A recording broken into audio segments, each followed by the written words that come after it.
Today is July 26th, 2025, and welcome to the 447th episode of the So Video Games podcast. Here on the show, I talk about any game at all, including new stuff, old stuff, and anything in between. Me?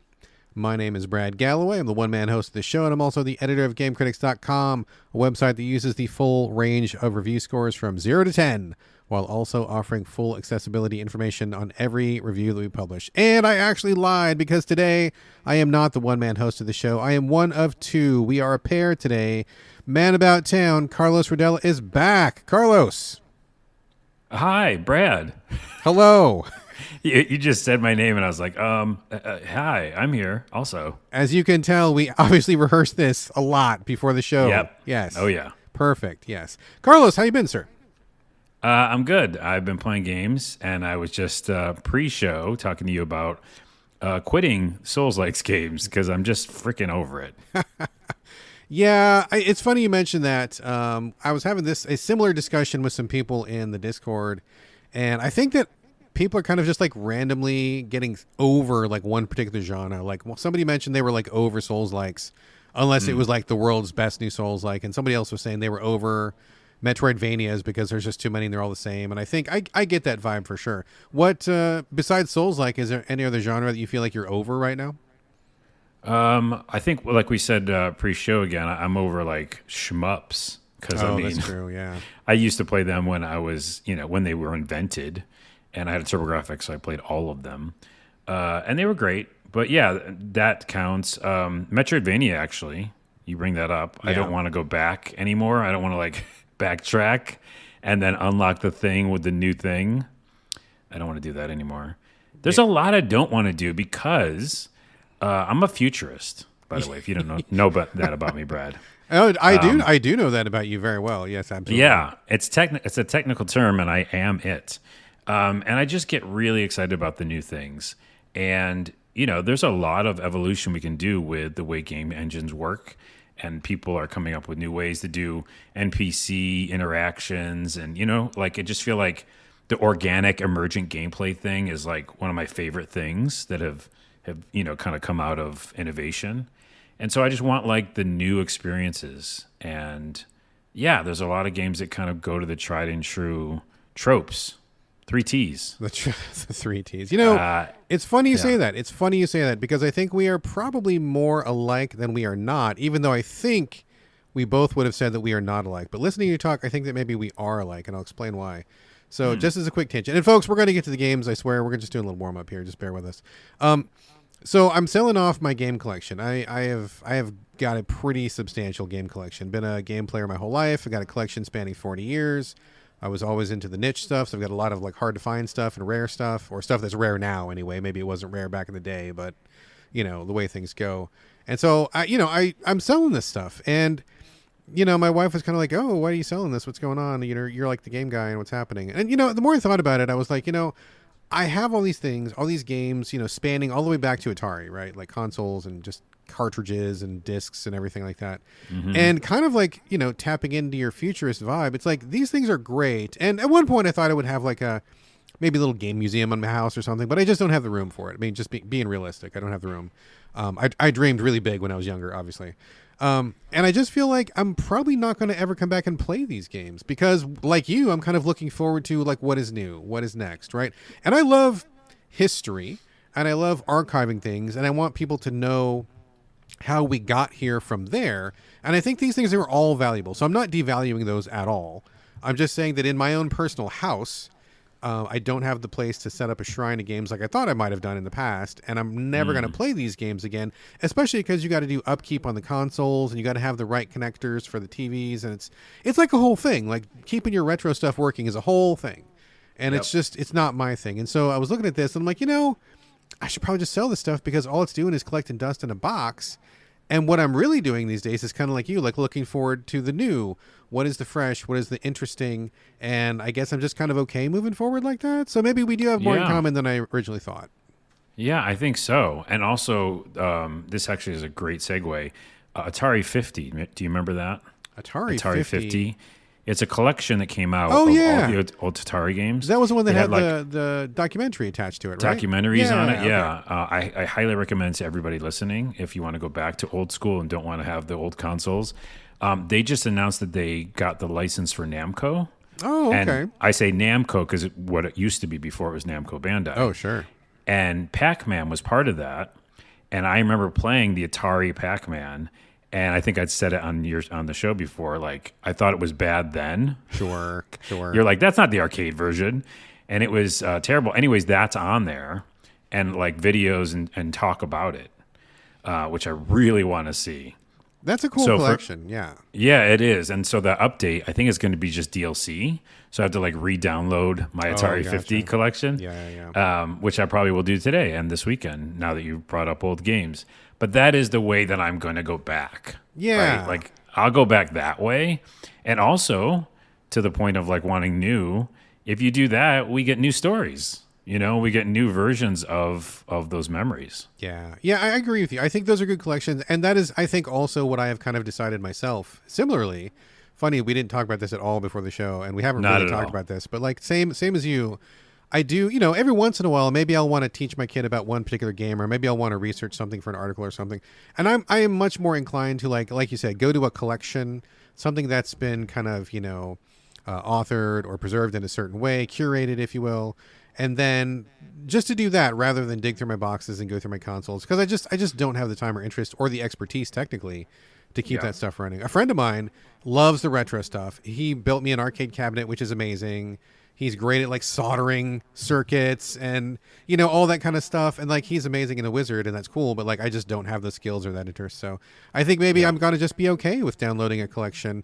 And I do want those things to be available. So hopefully we can do a little better with our history than we have been. But anyway, big old tangent to start the show off, which has literally nothing at all to do with what we're going to be talking about today. Yeah. Welcome to the show, folks. All right. Folks, if you don't know, I have been mentioning over the last couple episodes that Carlos and I were going to be doing a Death Stranding 2 Big Daddy spoiler cast, and that is exactly the episode you were listening to right here and right now. So we are about to spoil basically everything in the game from A to Z. We have talked about it at least a couple times in a non-spoiler fashion, and I think that's as much as we're going to do. Today is just about the nitty-gritty, the things we liked, the things we didn't like, the weird choices, things that were brilliant, anything like that, but it's going to be completely spoilerific. And so please consider this your warning. If you don't want to be spoiled on Death Stranding 2, if you haven't gotten around to it yet, if you haven't rolled credits yet, just hit pause on this, or just like bookmark it or something and come back when you're done, because as soon as we get through the spoiler warning, all bets are off. We're going to be talking about literally anything and everything, and we're just not even worried about spoiling anything. So just heads up, this is your nuclear grade, big, red flag, very obvious spoiler warning. Anything past this point is fair game, and here we go. Okay. And here we go. By the way, aren't you going to call it like SpoilerCast? So don't they know from the beginning? I will, but you never know, because maybe somebody's hitting, or maybe it's like a auto rotated up next on the podcast app or something. That happens on Pocket Cast. Sometimes I'll finish a podcast and it'll just automatically queue up the next one without me picking it. So maybe that will happen, It does it on SoundCloud too, I think, because I listened to your show. I can't say our show. I listened to this podcast that way, and I think it just played the next one. Yeah. So just in case anybody isn't watching, or maybe their finger slips, or who knows what, we just want to make sure that people know this is the spoiler cast. It will be in the title as well. You are correct. But just so they know. Okay. So here's the spoiler cast, folks. Now, just full disclosure, Carlos has beaten the game. I have beaten the game. I think we both have gotten about as much out of it as we wish. We don't really have a formal structure about how we're going to cover this. We're not going to cover every quest. We're not going to start at the beginning and go all the way through in sequential order. I mean, we're going to just talk about whatever we want to talk about. We do have a couple points that we want to discuss, and I think we'll hit those. We also have a question from superfan Ron. I will put that at the end of the show. So, Ron, we do have your question. We didn't forget. We're going to get to it before we wrap, so I'm going to move that right there. And I think let's just get into it, Carlos. This may be kind of chaotic and haphazard, but I guess let's just have it. So, where do you want to start, Carlos? What's a good starting point for you here? Here's a good starting point. Something I didn't mention last time, and that I just noticed that I do all the time. Me as a person, I often will just randomly say, "Huh." You do? Yeah, I mean, maybe I do it in the show, but also just in real life to myself here alone. Like out loud when you're by yourself? Yeah, Okay. out loud. Yeah. Because I did it the other day and I was like, I just did it for some reason. I don't know. It's instinctual thing. Like I did something or I thought about like, oh, I'm going to go get that at the grocery store. Huh. And I just do it. Okay. Sam does this every single time. I think it's every time you pause the menu. Is that right? I don't know if it's every time, but I have heard him say that, and I've heard him think do the he little does vocal it. things. Yes. Okay, I don't remember what it is. It happens often in the game, and every time he does it, I go, "That's me.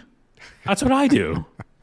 So we never mentioned that, but I was like, every time I played it, which is a lot of hours, it was like listening to myself back, or like that I would normally say that when I was doing that thing in the menu. All right. So, okay, I'm glad you started there. That's actually a good place to start. It is. Okay. Let's talk about Sam as the character, Norman Reedus, and the magical fetus, as we all know. I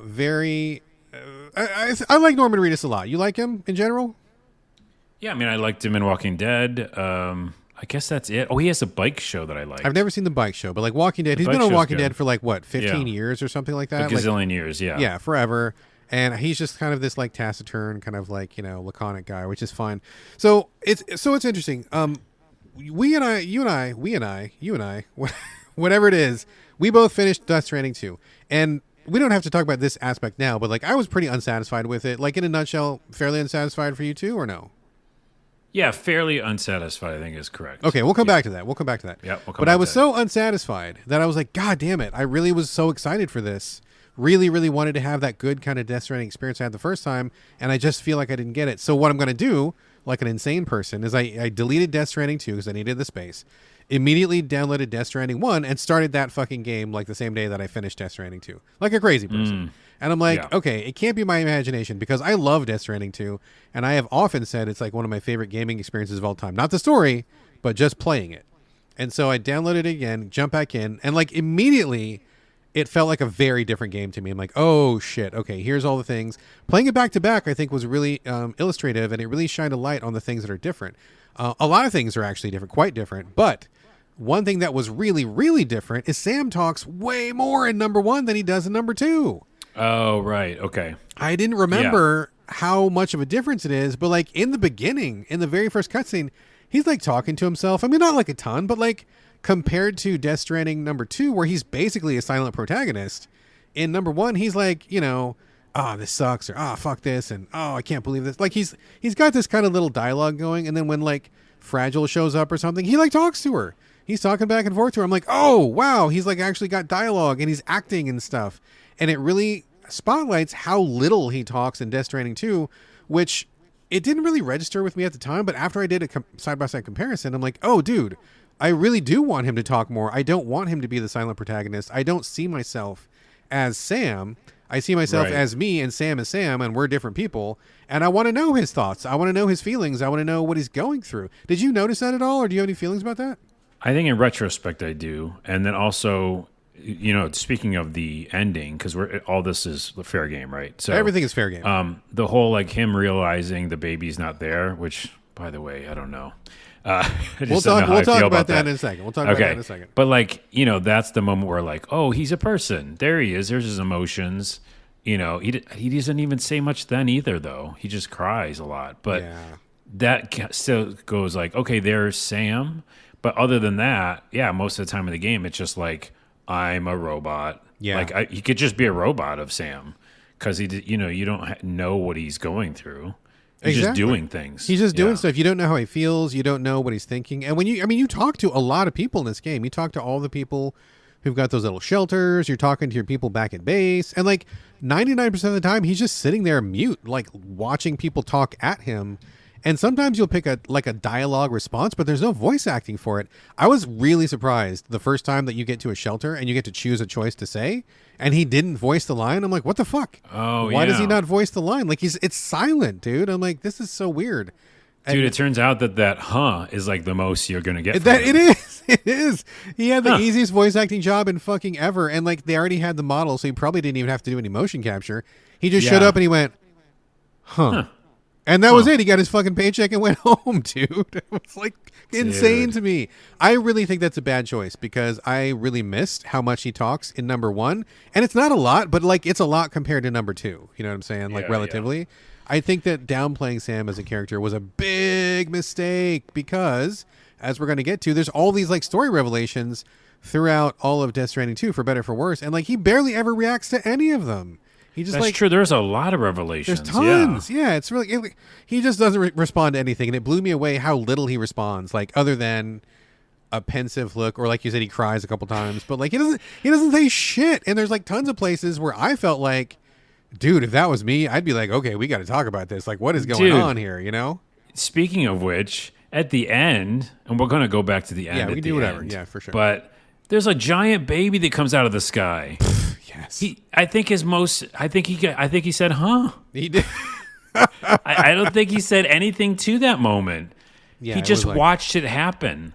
Yeah, again, it's not a real person then. It's hard. The what's it, suspension of disbelief thing? Yes. Yeah, I think that's true. By the way, to that point, though, to not get off of that point, is, and I think, I don't know if I mentioned this last time, but Death Stranding 1 is impossible to reproduce, okay? So we do have to get over that part because it was pandemic.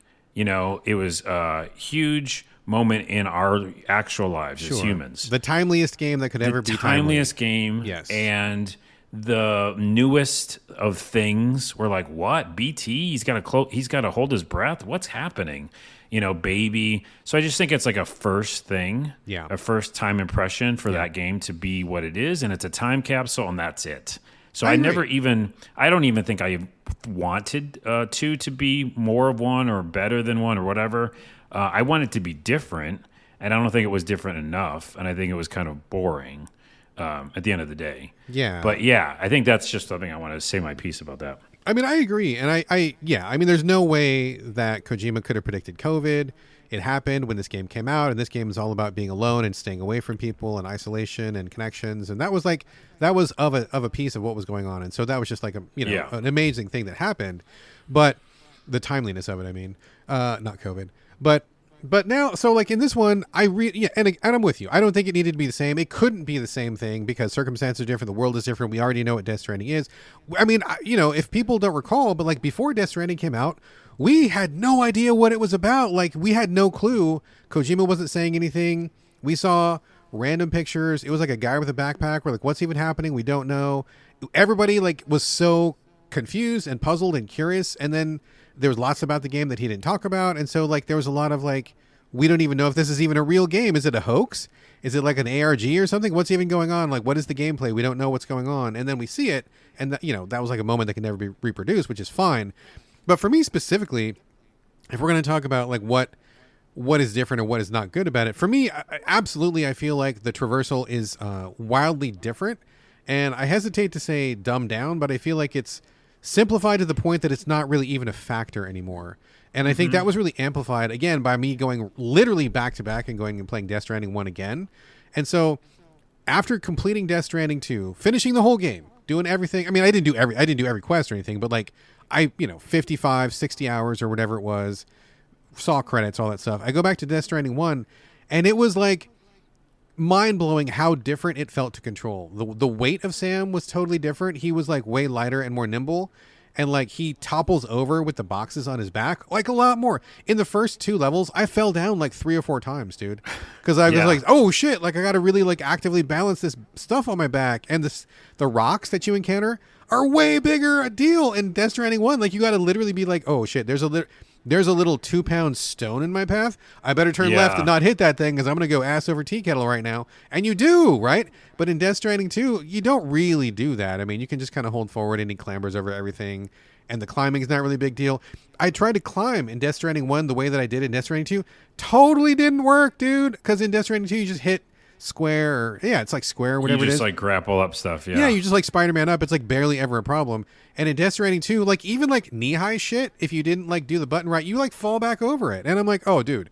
In Death Stranding 1. In Death Stranding 1 is what I'm saying. It was hard. And I was like, okay, so this is what I was missing, right? Like even a little hill, a couple rocks, a little stream, those are like challenges, man. Like getting over those. I needed my ladders immediately in Death Stranding 1. I needed to get across this like stream. There was a little rock wall I couldn't get past. I had to have a ladder for that. In comparison, Death Stranding 2, I used ladders maybe 3 times in like 50 hours. Like you could have almost, in fact, and if I wanted to not use them, I bet I probably could have got away with like never using a ladder in Death Stranding. I bet you can do that because there's always a path. There's always some other way to go. There's always like a ramp that you don't see behind some corner or something like that. Is like the traversal is night and day different, even though you might think it's not different because you haven't played the first Death Stranding in a while and the screenshots look basically identical, but like when you play it, very different. Yeah, the playability part of it. And I think that brings up a good point that I've mentioned before on the show, but if this is your first time listening to us talk about Death Stranding, here is a story you might have not heard. Is one of the missions in Death Stranding 1, I get to the end of the mission and I have a pizza. He loves pizza. Oh, yeah, the in these games. pizza missions, yes. And it was like a hot pizza and I had to deliver it. And it's the first time again Yep. this was a thing. I was like, what? Hot and fresh, let's go. Yeah. So I'm at the base where I have to deliver it, and I tripped over a little stone, just a teeny stone. Yep. And I ruined the pizza, and the whole mission's failed. Because you got to keep it flat, just like a real pizza. Yeah, exactly. And by the way, there was no sliders. I liked the fact of the difficulty sliders and stuff like that. Like I made things easy on myself. This Death Stranding 2 because I just wanted to kind of roll credits. Yeah, but I don't even know if they were in them. I don't know if there was an easy mode or whatever, but I feel like nothing was easy in Death Stranding 1. And I just, like, when I fell, that whole pizza was ruined. Yep. Like, in Death Stranding 2, I feel like there was a percentage of things that could get ruined. Like, oh, that's still, like, 5% okay or 20% okay, you know? But I think that one, fell like, off it. No big deal. You can still it eat just it. It's fine. yeah. In Death Stranding 1, it, like, the pizza was destroyed. Yeah. Because I fell over a little rock at the end of the mission. That was kind of cool in a weird way. Yeah. Like it was a moment. Like I enjoyed that moment that was like weird and bad to me, you know? And yeah, you're right. Like in this one, there was none of those moments. Did I switch the little slider at some point? Yeah, I did. Mainly because I wanted that difficulty slider to be down for BTs. Yeah. Like I didn't want to deal with them.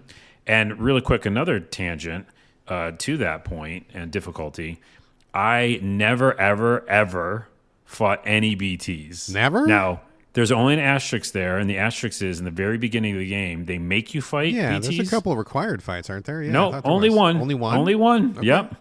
I played the whole game. The very beginning, they go, here's how you kill BTs. Use these grenades, you know? And then you got to go kill like a bunch of them. And then you do, and then only other time you encounter them, really, besides bosses, which don't count in my book. No, I'm talking about like just regular encounters in the world or whatever. Encounters in the world. You see them come up in the stupid mud and all that crap, right? Yeah. There's the moment. I just got my truck, Just bruh. kept on driving. I just kept on. I hit all that power moves. You know, I did a lot of special, left and right kind of, you know, juking them out. Juking, yeah. So I juked right past those BTs, and I never ever fought one ever in the game. So yeah, I think that the fact that I could do that made it a different game already, right? Well, see, that's interesting you say that because I think the combat is another place where he really made a big difference from Death Stranding 1. So there's a lot to talk about here. We're going to get back to the Metal Gear Solid influence in a second. I think that is an issue, but hang on, I gotta write that down before I forget. MGS. What? Okay, the MGS stuff. We got to talk about that. But okay. But the BTs. So if you, it could not be more different because in Death Stranding 2, yeah, the BTs, the ghosts are there, and there's like a new kind of BT and stuff like that, and it's a little bit different. But like, you barely ever had to stealth anything. If you like, maybe like the very first time you meet like the big BT who's kind of like overlooking the landscape. The first time you see that one, like you pretty much have to stealth. But you can still run away and everything. But like ever past that, once you get guns and rocket launchers and all that stuff, like they're just not a factor. And so I felt like Kojima was really leaning into just having you blow stuff away because now the bullets are no longer fatal to humans. So like in the first game, you had to be careful of killing a human because if you did, you then had to like actually physically dispose of that body, take it to an incinerator, which could be a far ways away. And if you didn't, it was going to like do a void out explosion and just fuck up your whole landscape. So that was like a big deterrent to doing like any kind of like combat and really encourage stealth or non-lethal combat. But in Death Stranding 2, all the bullets, all the rocket, like almost everything in the game, maybe not the late game stuff, But like basically everything else is like non-lethal to people, even if it's like a shotgun or an assault rifle. And so they just really encourage you to like shoot everything, and the bullets work on BTs now. So that's like they really want you to just lean into it and they get you a bunch of gear and stuff. So I went back to Death Stranding 1 to compare. The first time you meet BTs, an entirely different fucking experience, right? They're laid out differently. I don't know if you noticed, but in Death Stranding 2, the BTs are thick and they're clustered together, and there's a bunch of them, and it's almost impossible to stealth past some of the stuff unless you go all the way around them. Like it's really tough to like stealth through them. You know what I'm saying? Like you can't like be sneaky. In the first game, you could stealth through them. You have to like duck down, you hold your breath, and they're dispersed further apart so that there's more space for you to kind of stealth around, and you don't really have any way to kill them for like a long time. I mean, they can grab you can run away, but like you don't have any guns until you get like the blood grenades, and that's a little while. But they're still like a threat, and they're very different. It's a much slower approach every time the BTs show up. You're watching your little Odor deck radar thing like way more carefully because you want to be really avoiding them. And Death Stranding 2, I mean, maybe not for you because you avoided all the combat, but for me, I very quickly learned to not give a shit because I would have 16 assault rifles and a rocket launcher, and I had a Gatling gun on my truck. And every time a BT showed up, I would just like nuke him to fuck, and like he'd be dead. And it just wasn't even really like a concern. Like that whole part was like super different. And I'm not saying that I need it to be a stealth horror experience, but like another example of taking away difficulty, taking away what made like the first game kind of interesting to play. Let me add to that real quick. For one thing, I did do combat, so I just didn't do combat not the against BT combat. BTs. Okay. Yeah, like the would you call those knights or whatever they are? The red kind of I don't know. What do they call them? They call them like they call them something. Ghost bots or something. Ghost somethings. Yeah, something like that. They're not BTs, right? No, they're I don't not. know what they are. No. But so I fought all of them, right, and that was kind of fun. And I I always do melee. So as soon as I got the swords. And even before the swords, I just used those little batons. And I just basically hit everything with sticks. Yeah. The whole game. And that was fun to me, though. So, like, I'm not saying... I hear you saying that you liked one better, essentially, from all these changes. I'm not actually saying that because, for one, I thought one was a cool, unique experience for being really... Like, you have to be stealthy. You have to hold your breath. I remember that meter, like, watching that, little thing... on your shoulder, like flick around, and that being kind of really cool and like a horror game, felt like a horror game. But I don't even want that anymore. Like I don't want to just wait for things to pass me by and be stealthy. I kind of liked fighting, and the slow motion kills I thought were awesome. So like I'm actually saying a pro for that. I just don't think it fits the story, and I just don't. It just felt like it was there to be there. But I don't know why it was there. You know what I mean? Like, I don't know. It felt kind of the dichotomy of it felt off. Well, okay, so that's a perfect segue then, because talking to friend of the show Mike Susky, he and I were doing a direct message discussion about this game, like early on, like way before I had beaten it, and I had just gotten to one of the first cutscene with that fucking stupid like Neil Vana guy who's like a Metal Gear Solid cosplayer, right? Oh, Neil Vana. I don't mind him. I hate the other guy. I mean, I don't like any of this stuff. I think this stuff is hot garbage. But I'm actively mad at Higgs, but we can talk about that. I mean, same. But like the Neil Vana thing was stupid. Without getting into like what a dumb encounter that whole thing is. I mean, he looks like a Metal Gear Solid person, and Mike made the good observation, which I think I definitely agree with, that we're getting a lot of like Kojima talking about himself in this game, right? So, like, he's talking about Death Stranding kind of being the ascendant franchise now that Metal Gear got taken away from him by Konami. And he's kind of, like, reclaiming some of the Metal Gear mechanical aspects because this game in Metal Gear Death Stranding 2 is so... a lot of people have observed very much like Metal Gear Solid 5 Phantom Pain. Like, you get tons of gear... You have lots of different ways to approach each situation. You have lots of options, which is exactly what Metal Gear Solid 5 was about. And MGS5 was an amazing game. I loved it. I mean, did you enjoy that one too? I bet you probably I really did. Yeah. Mm-hmm. It was great shit. But Metal Gear is Metal Gear, and I don't need Death Stranding to be Metal Gear. And so it felt like to me, maybe this is Kojima kind of like, stretching those particular muscles again. Like, here's a bunch of Metal Gear gear. Here's a guy who looks like Metal Gear, and we're talking about killing him because now Sam is my franchise, and we're killing the Metal Gear Solid Snake franchise. And this is kind of like what people expect from me. People didn't know what to expect with Death Stranding, and I swung wide for that one, or I swung hard for that one, and I think it was a hit, personally. I know other people felt differently. But I feel like this is kind of him going back to his comfort zone in a way that I don't, for me anyway, is not really particularly needed or welcome. I was really enjoying Kojima exploring different gameplay territory because he's such a genius mechanically that he can do a really wide array of stuff. And so going back to his safe zone with Metal Gear in this particular franchise, I feel like maybe it wasn't the right choice for me. Okay, well, let me what's it? Devil's advocate counterpoint. Sure. Kojima's advocate is because to what you just said is actually probably it. Like, I'm a big fan of David Lynch, and I think there's some similarities here when it comes to directing, not the dialogue and the story bits. Yeah. Although some of the esoteric kind of weird, creepy stuff. But anyways, the point is, David would do things like, Mulholland Drive was about the 1950s, and it was about the film industry, and it was about all these other things than what it just like was displaying on screen. And I think what you just said is true. It's like, here's a platform where he can actually say things about his other games and his career and the games industry. Exactly, and so I kind of dig that. Like, that's not a negative to me either. You just made me like actually appreciate it more. Oh no. Yeah, you did. Well, not your bad, but like that is interesting because again, what are games, just like films or books, places where, directors and a team of people can like send messages, right? They can interpret the world. I think that's kind of cool. Now, on a gameplay level, like I played whatever, like 60 hours like you, did it feel right? Maybe not, right? Because it just felt disjointed is the word. I agree. No, I mean, because I'm like very quiet, solemn moments, then weird story that doesn't make any sense to me, and then fighting things. So right? I agree. Yeah, with the concept of like having an auteur discussing issues in a game. Yeah, I'm down for that. Absolutely. So I think we're in agreement on that.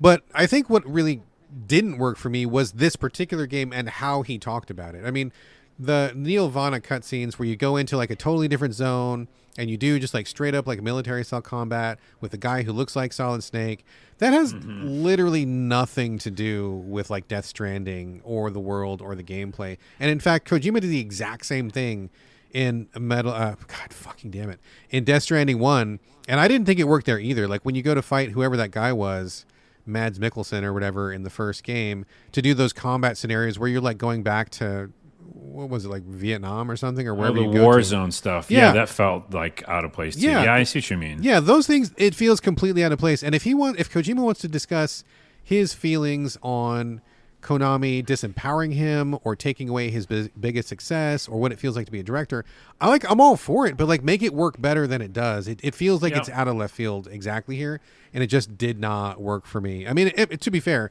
basically none of the story stuff in this game works for me. Same as it did for Death Stranding 1. I think the story is terrible in both those games, like aggressively awful, and the writing is really awful, and the performances are bad. I think everything about it is really terrible. So I guess it makes sense that it sucks, but like it just feels like it extra sucks. Yeah, and I agree with that. That's actually a good segue to the story bits real quick. Let's just talk on that for a second.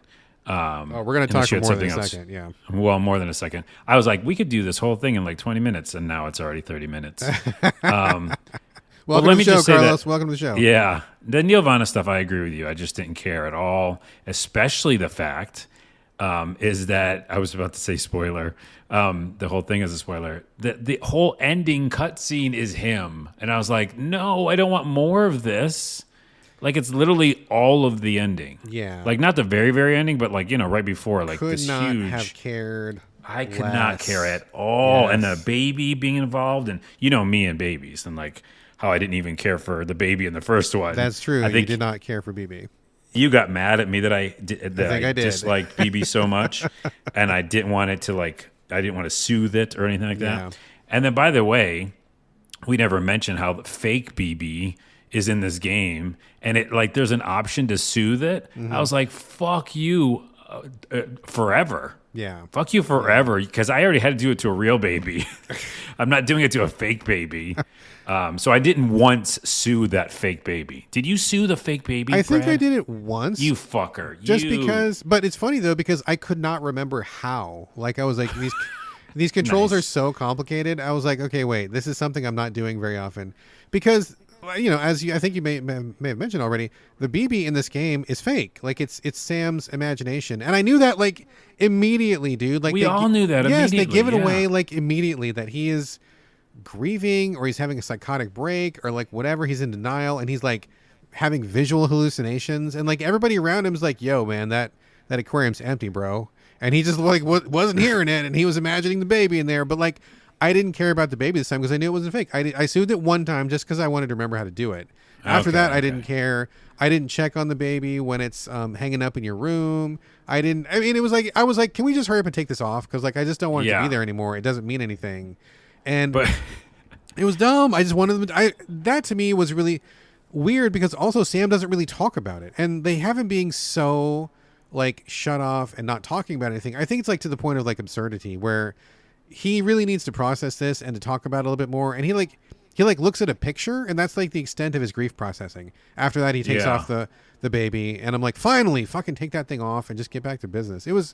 They telegraphed that thing a million miles away and it was just so obvious. And it kind of bugged me. What's weird is I just remember that when you're driving, because all I did is drive. I didn't walk ever. Is Lou, which is the baby. Yeah. Which has, oh man, I don't like that storyline at all either. How Lou is Lou, and anyways, there's a lot I don't like about this. We're gonna get to that. Yeah, but Lou, like, I love how always was excited when you're driving. Yeah, like it was like Lou likes your driving. Lou's having a good time. Yeah. That was really funny to me. And the like function, by the way, is still amusing to me. I didn't get mad at it. Every time I saw someone give me a like or like. You just finished the mission and like, you know, someone gives you a thumbs up and you got like 100 likes or something. I never looked at those numbers, but it was still amusing to me. Yeah. That's a kind of a pro for some reason. I thought it was like hilarious. And that there's a social feed and you would get likes for that too. Oh, sure. Yeah. I mean, I thought those things were good. Yeah. It's kind of cute. Anyways, but Neovana didn't care about the baby.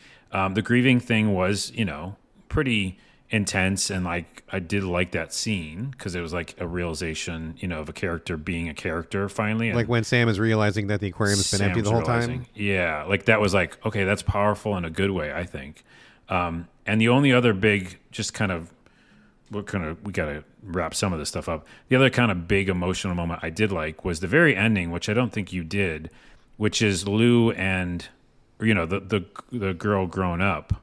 What was her real name? Oh, Tomorrow, right? And him coming together, you know, kind of realizing that they're, you know, that's Lou. Yes. And she said something like, "I'll be your Lou," or "I'll be your passenger," or something. And I was like, "Oh, geez, that's pretty good." Like none of that. I like that one moment. I like that one moment. See, so here's the problem that I have with this. So number one, that when you unpack what Kojima did, it is stupid and ludicrous and it feels really retconned and dumb because having BB turn out to be Lou, turn out to be his actual legitimate biological daughter was like, what the fuck? What? I mean, It really, not only is that like stretching like incredulity, like all past anything I can muster, but like it does the Star Wars thing that I think is a problem where, you know, like in Star Wars, just to quickly diverge, what was that the girl's name who was kind of like the star of the newest trilogy? I forget what her name. Ray, is that what her name was? Mm-hmm. Yeah, I think so. Sorry, I'm not like the biggest world Star Wars fan, but like she came out to be like a Jedi, and everybody was like, "Oh, okay, it's really all about a person's ability to be special. You don't have to be a Skywalker; it can be anybody." And this is kind of like a different spin on the whole Star Wars legacy. But then they fucked it up by making it turn out to be that she actually was somehow involved in the sky. She was like the granddaughter of somebody or something. And it was like, oh, okay. She was a special person after all. She wasn't just a normal person. That really, to me, like undercut that whole aspect of that Star Wars story. And I thought it was trash. Same thing here, right? So like in the first game, when I went back to replay it, Sam picks up BB on accident. He's supposed to like dump this thing. Like the guys he's with get killed. He picks up the BB on accident. It wasn't his to begin with. Chance meeting. And the entirety of Death Stranding 1 is about him being with BB, developing a connection with this kid who is not his. It's just a random, people tell him it's equipment. It's a piece of thing you throw away. You discard it when you're done. And he's like, no, I see the humanity in this baby. It's a real person, you know. And Sam was like, he either was a BB himself or he was almost a BB. They relay that somehow at some point. And so he has that like similarity with her and he connects with her. And at the very end, when he is commanded to incinerate it because it's equipment, he's like, fuck that, no. And he takes her. Like that is like that's probably the best part of Death Stranding 1. Like, that thread that I just described in 2 sentences is really the only good part about Death Stranding 1's story. And here, I feel like they totally destroyed that by going back and like, it says to me, you can't care about BB unless it's your blood child. That's terrible. To me, the relationship was so much more valuable when they were having a human connection, and they weren't literally father and daughter. She was just a child that he found, and he cared for her, and they developed this bond. That was way more powerful to me. And then he made it like this huge thing. Yeah, I mean, that just made so much more sense, you know? Yeah, that's like super unbelievable too, because like Tomorrow has all these abilities, and she was in the land of the dead for some reason. Okay, so all that's wacky and crazy, and I agree with you that I don't really like it. To end my point, I just like that one last moment, right? Of like, I'll be your. I don't know. I like that. Yeah. But going back to your point though, just now, the other thing they do is they not only not make that connection special, or like the idea of having finding this supposedly equipment and finding the humanity in the equipment. Yeah. They go even further and just talk about how they are mass producing these babies. Yes. And really get into that whole thing of motherhood stuff. Yeah. And I couldn't give two shits about it. And then they really go into it. Like the fake, what is it? Like the fake birthing through psychic powers. Oh, the lady with the messed up hand and doing all that stuff. Yeah. And it was just like, that whole thing failed to me. And I feel like Kojima, he's a brilliant man. And he is a literal genius when it comes to certain things. But I don't think he connects with people at all. I don't know what his deal. I've only met him one time in person. Only met him one time. We did not talk very long. He needed an interpreter, whatever. So like that was a long time ago. Did not have these questions in mind. But like I feel like he is utterly missing the humanity of like these characters. I feel like all their interactions are really fake. And when it comes to specifically the BB thing, like let's think about it for a second. People who aren't horrified that we're talking about using human infants as like disposable equipment to set up a Wi-Fi network, you're a monster if you don't think that's horrible. Yeah. And there were so many opportunities in both Death Stranding 1 and 2 to really dial down on that, to be like, whoa, like the first time, and I'll never forget this, in Death Stranding 1, the first time you figure out that the Wi-Fi network is being connected because each one of the waypoints has a baby stuck inside the console, I was like, oh my God, that's horrific. I feel like this is terrible and we should do something about this. At the very least, I should be mad about it. And everybody's like, Sam goes, huh. And then you just go on. And I'm like, it's my hug. I was like, what? How are we not flipping out? And in this one specifically too, no one's really bothered. They're like, oh yeah, the BB experiments, and they were shepherding over from Mexico and still mothers and blah, blah, blah. They'll talk about it very scientifically, as a matter of fact, but like no one is expressing concern. Even Rainey, and I hate that that's her name, again with the fucking stupid ass names, she's literally pregnant for like almost the entire game, 99% of the game, I believe. And even she is like, oh my God, what if they took my baby to be a BB? What, she's not relating to anything that's happening. And I'm like, how is nobody giving a shit about this? Like the humanity is just not here for me in this game. Like not even a bit.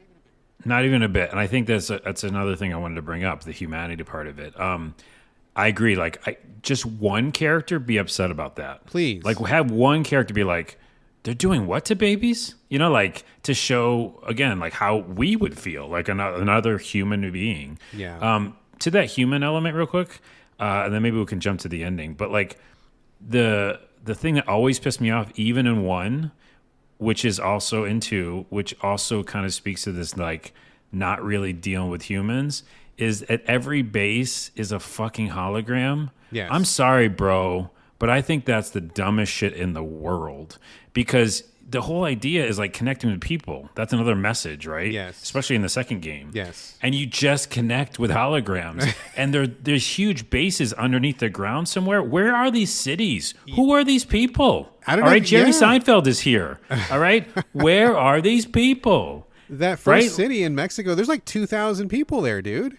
There's nobody there. Yeah, there's no one lives there. I know. I'm like, I mean, that's actually a good point that I fully agree with you on. Like, once you are, I mean, there's no BTs inside that little garage where the people come out and you drop off the gear and stuff. Yeah, come on out, bro. Yeah, if nothing else, that's a safe place for people to come out. And I mean, it's just like, what is going on? So I will say, I was surprised. There's like a couple times in the game when you actually do meet another person, like for not inside your ship.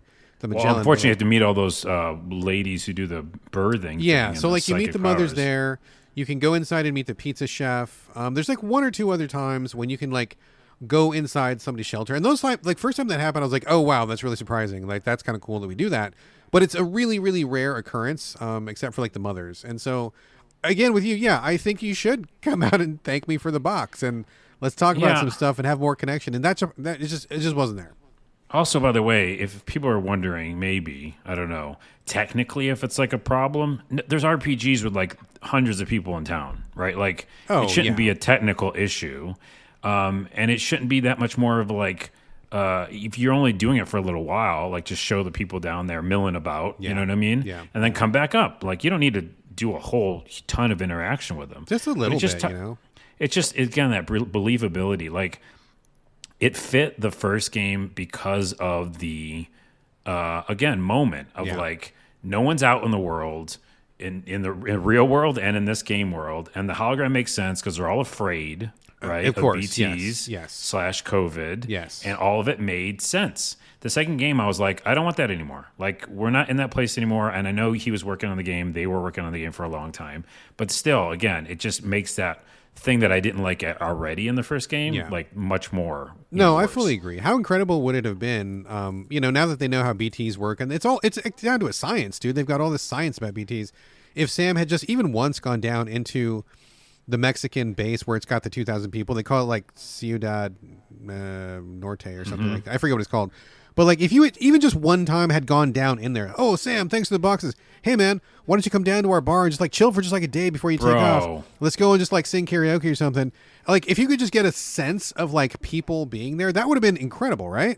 Incredible. It added the whole thing, gives you a reason to go back up onto the surface and do the next mission. Like have some margaritas, fucking chill out, know that there are other humans there. Maybe they could talk about the BBs. Maybe they can like express grief. You know what I mean? Yeah, and there's no BBs. These are the things below. you're talking about. Yeah, exactly. They're not getting that in this game. This might, by the way, this whole episode might be like our Starfield episode where we get a bunch of people hating us after. But like, it is the truth. I think it's just like, I don't want to say objectively true, but like there are a couple of different equations that you can add to a movie, book, or game, again, or music that help humans relate. Yes. Right? And relate to what you're trying to say.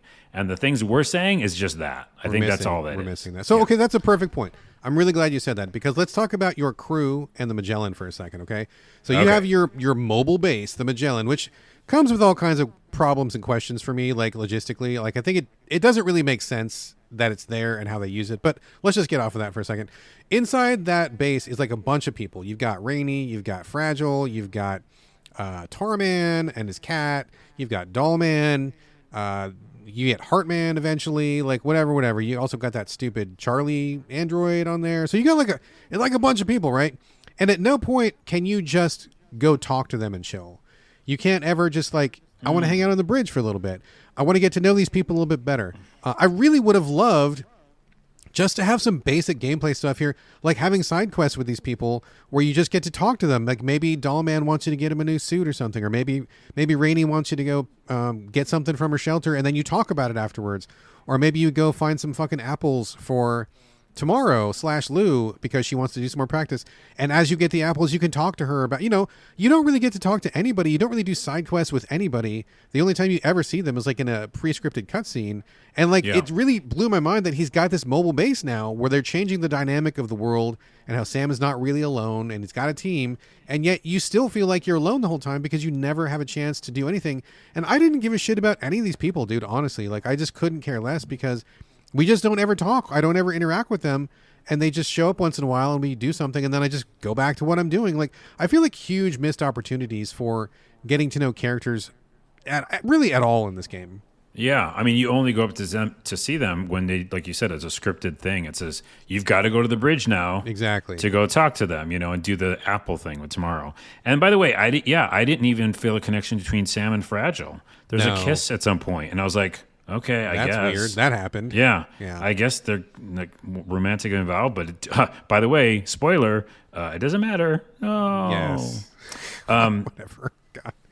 But real quick to that point, and we will someday get to the ending, is Dowman, I thought was a missed opportunity. Huge missed opportunity. Yeah. Because for one, I just love the animation. I love that the fact they did like less frame rate on the doll.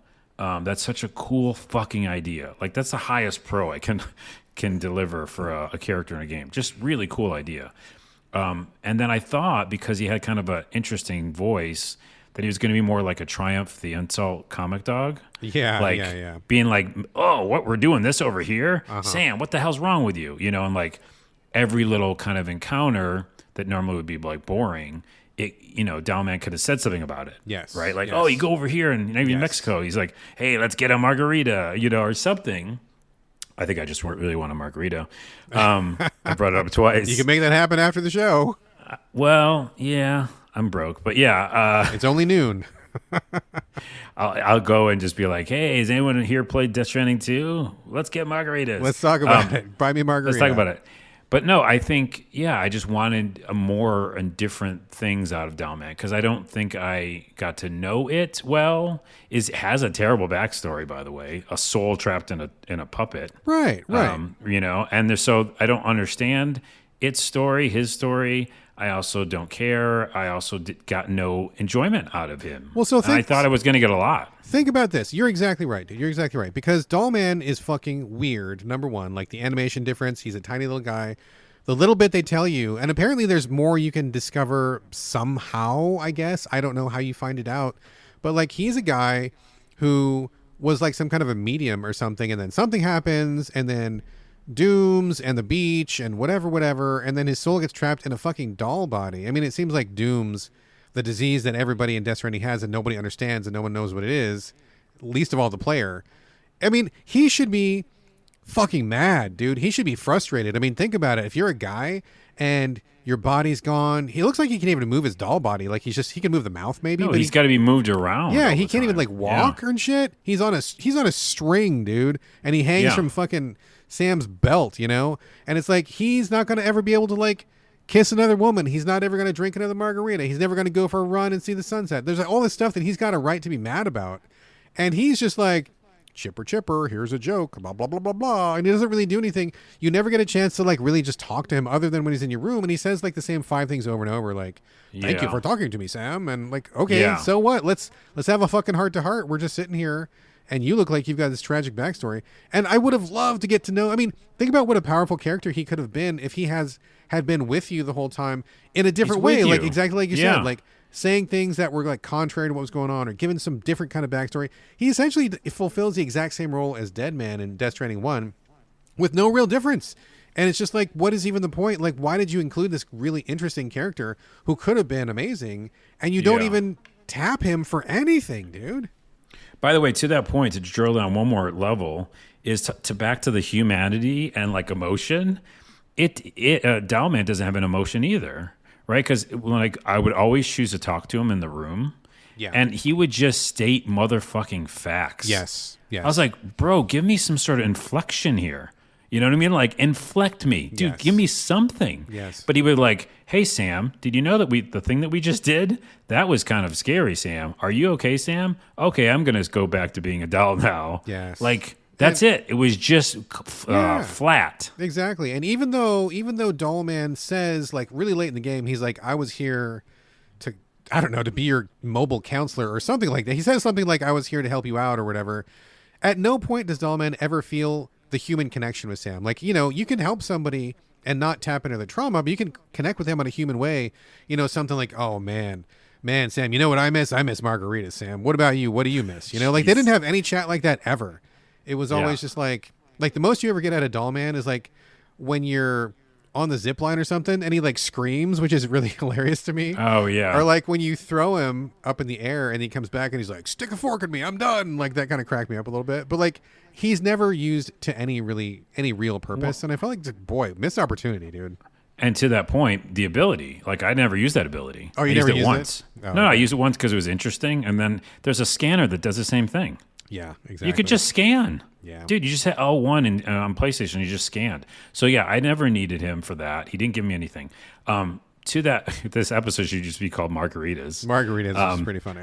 moving on, because we are almost in an hour. I just want to mention Higgs because we're talking about characters now and emotion and humans. Higgs sucks. And again, Higgs sucks. I will never ever forgive Kojima and the team for making the torture scene, which you finally saw. Which was a repeat of what he did in Metal Gear earlier in the microwave tunnel. Remember that? Oh, I don't remember that. Yeah, okay, dude. Okay, there's so much that is copied over from Metal Gear Solid in this game. So when you're getting tortured, that is not beat for beat, but like essentially the same scene as when Snake is in the microwave tunnel in Metal Gear Solid 4, maybe?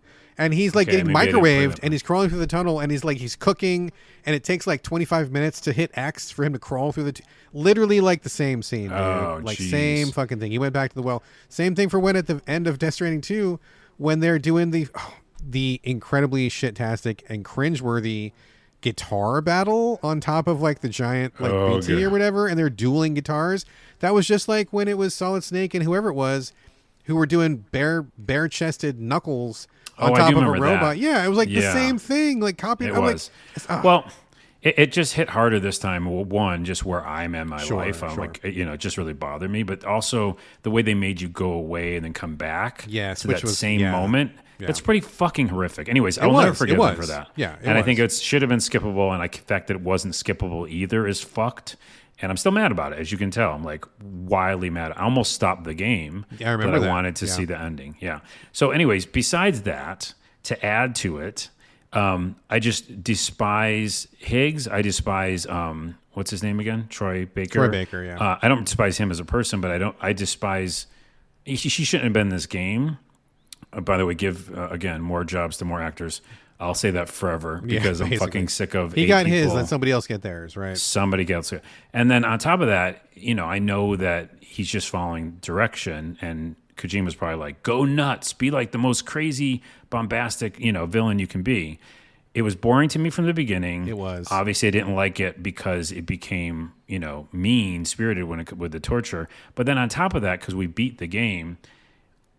In any sort of story, making it again about all media, if you make a villain, and again, missing the humanity part, it's unbeatable villain, then where are the stakes? Yeah. Right? Yeah. And so this is a Higgs who is already like, annoying as fuck, and you can't kill him.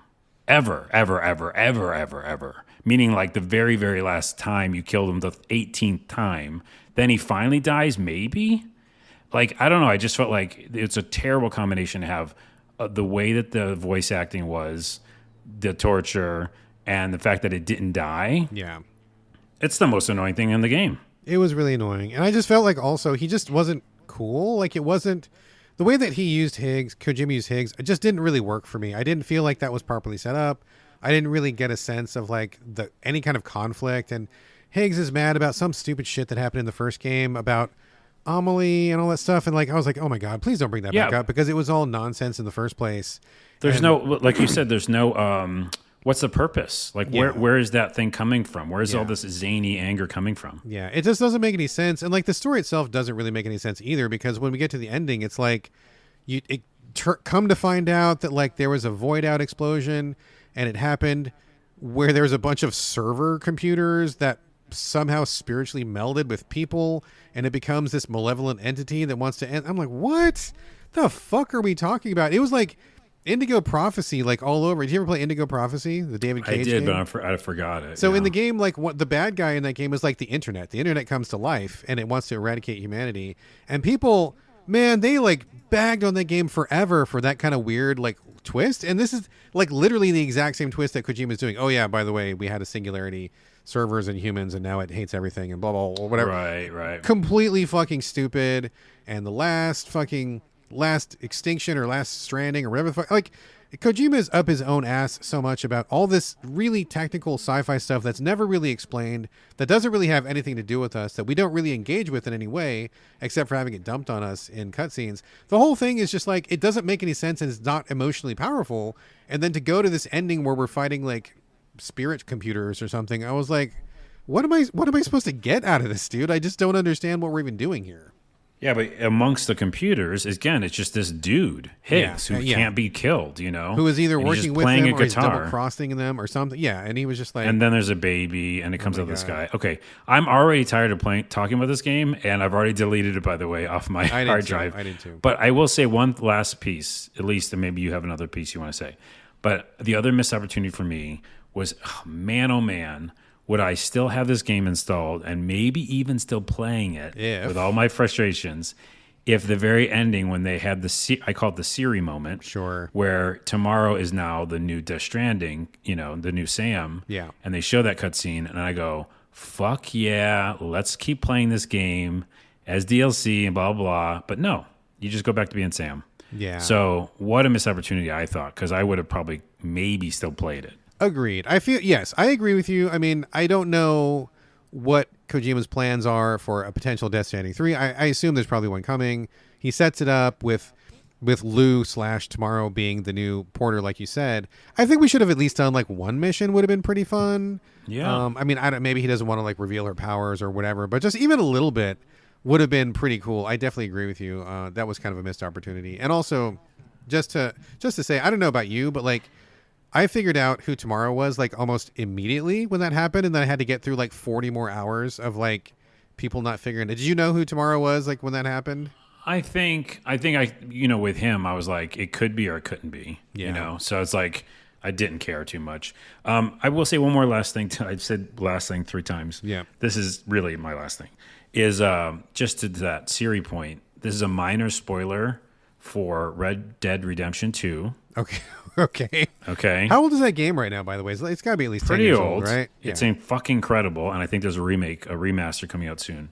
And did you beat it? Do you care with the spoiler? No, I don't think I even played it. I didn't even bother. Okay, spoiler for a minute or so.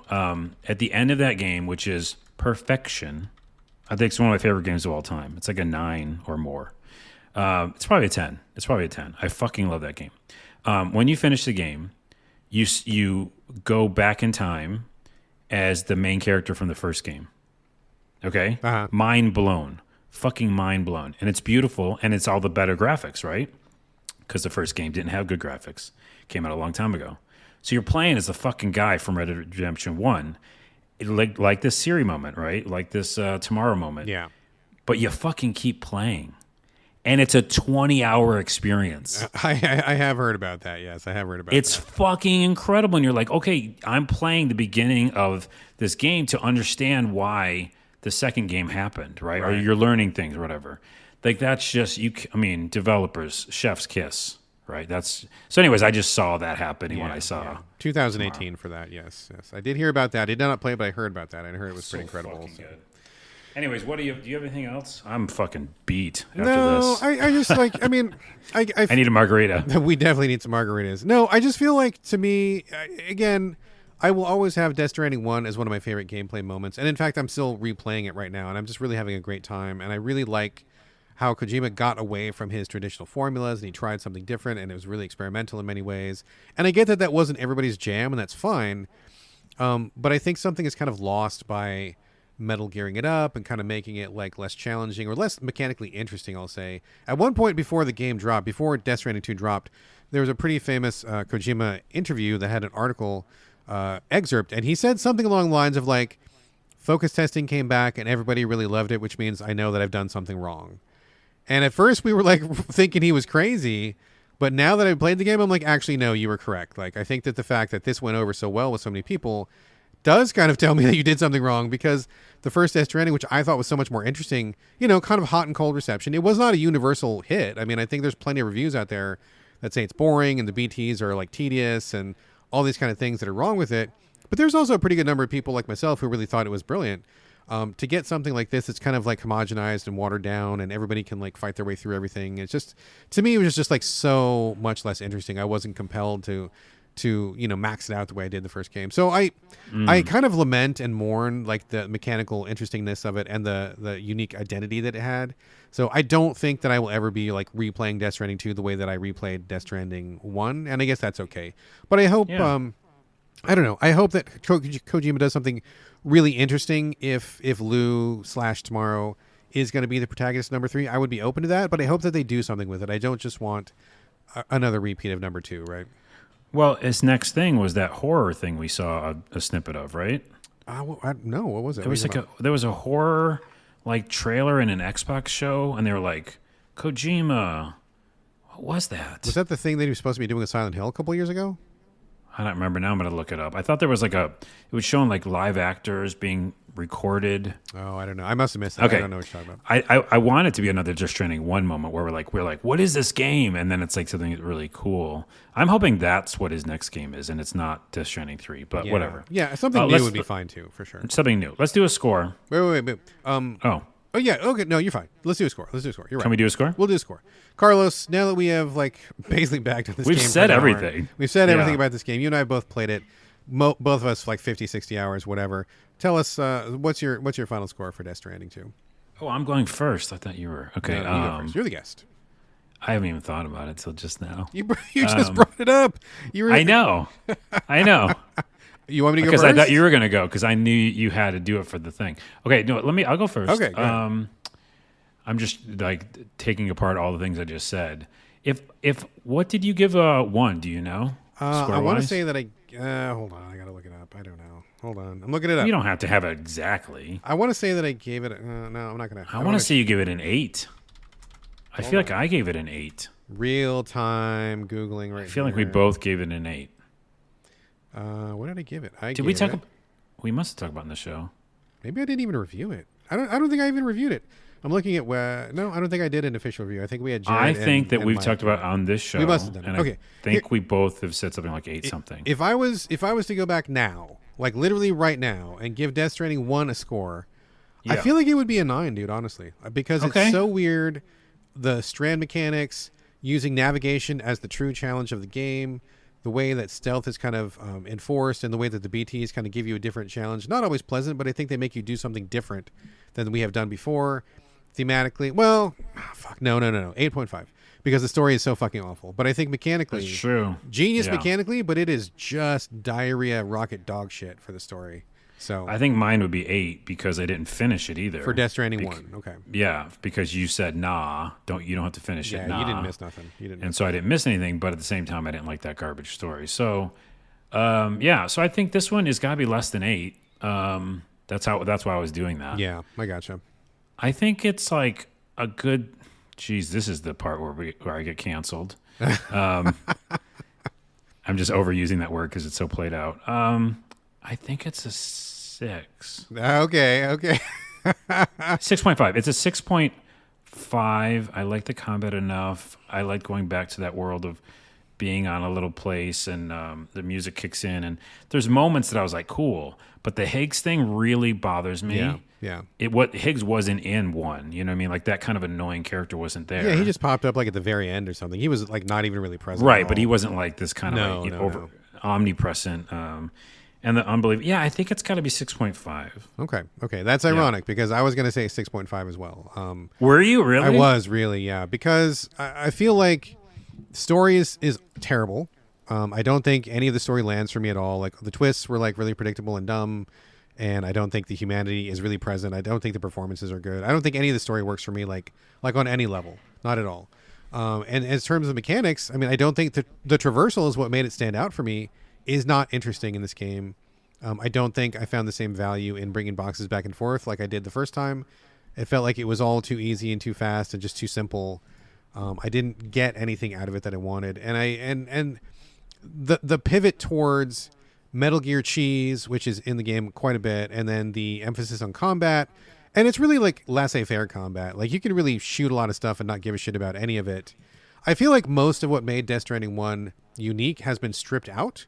And because of that, I feel like it's a much lesser experience. So for me, definitely like a 6.5 final score, I believe. Yeah. All right. There you go, people. We did it. There we go. Now, before we bounce, we did get one question from Superfan Ron. I want to read this question out here.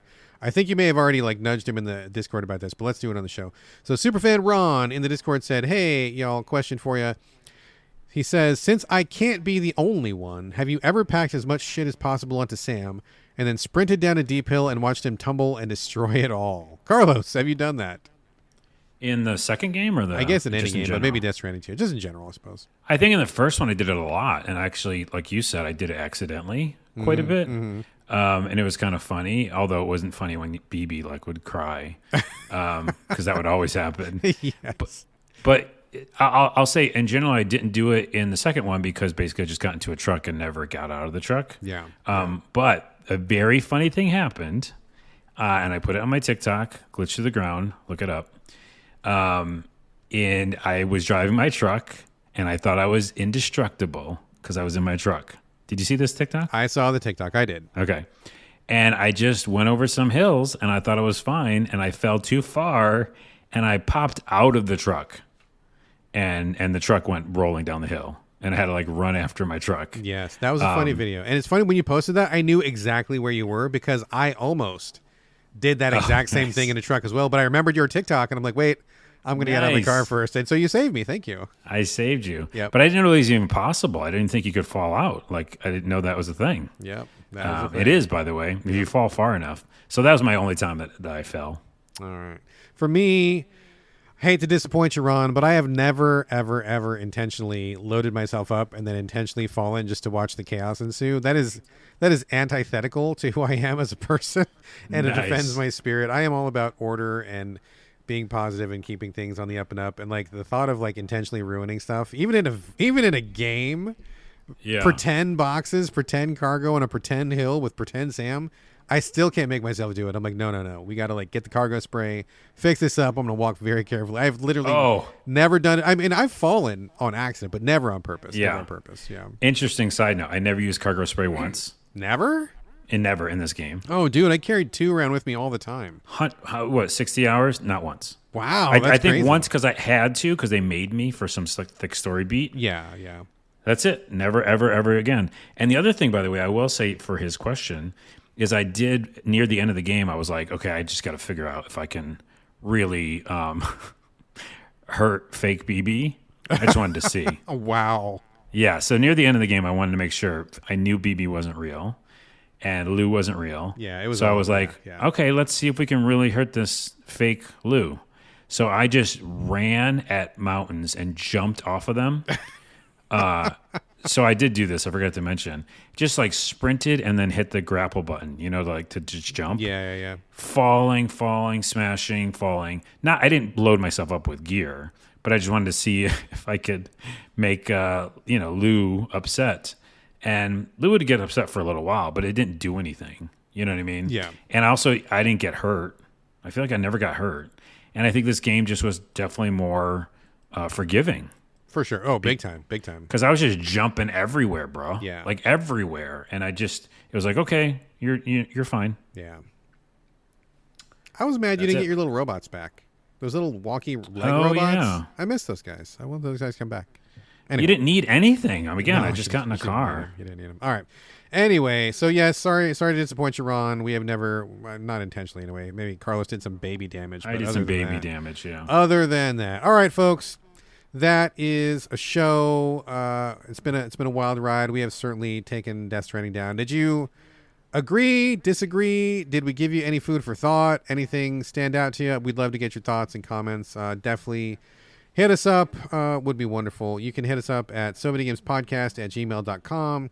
You can hit me on social media on Instagram and Blue Sky. It's my name, BRADGALLAWAY. All A's, no O's. Carlos, where can people find you? Glitch to the Ground on YouTube and TikTok, and also my name, Carlos Rodela, on YouTube and TikTok. Excellent, thank you. The other way to reach us is in the Videogames Discord, which is totally free of charge. Hit me up if you want to join. We'll get you in. We can continue the convo. And finally, if you'd like to support this very show and help with the cost of running the podcast, and also with GameCritics.com as well, you can do that over at patreon.com/the Soviet Games Podcast. Every single dollar helps, and €1 helps that much more. All right, folks, that's going to do it for the Spoilercast on Death Stranding 2, episode 447. Thank you again for joining me and Carlos here on the Soviet Games Podcast, and I'll see you next week. And I'll see you after I get out of this tar. There's so much tar. Can't get out of this. I know the ship can't get out of the tar. Will you bring me a margarita when you get out of there? Yeah, once we get this ship out of the tar, I'll get you a margarita. Don't forget the salt. Ew. Do you not know that, by the way? Okay, we're stopping.